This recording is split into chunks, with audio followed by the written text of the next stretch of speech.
Dan Deming of KKM Financial kicks off our trader rundown today. And Dan, we are talking all about starting up businesses and giving some business tips. But what's your tip for investing in big cap companies versus small cap companies?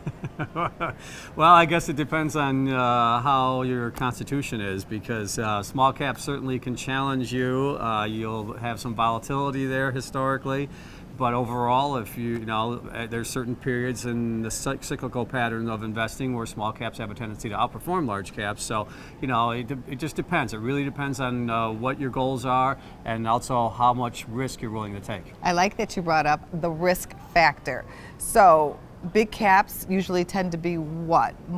Less risky, okay, because they're more established, Angie. So there's a lower probability of them going out of business, bankruptcy, and having some, a real harsh kind of drawdowns in their pricing, given the fact that they're well established and the business model has shown over a longer period of time that it's sustainable. Where small caps typically can be very volatile, although certainly you can see some outperformance there if you happen to hook your wagon to the right train. Well, that's what I was going to ask you. Maybe you have a bigger risk with small caps, but you could have a larger reward too. You can. Yeah. Again, if you for diversification, you certainly can diversify across various asset classes, and you can go from large cap to mid cap to small cap.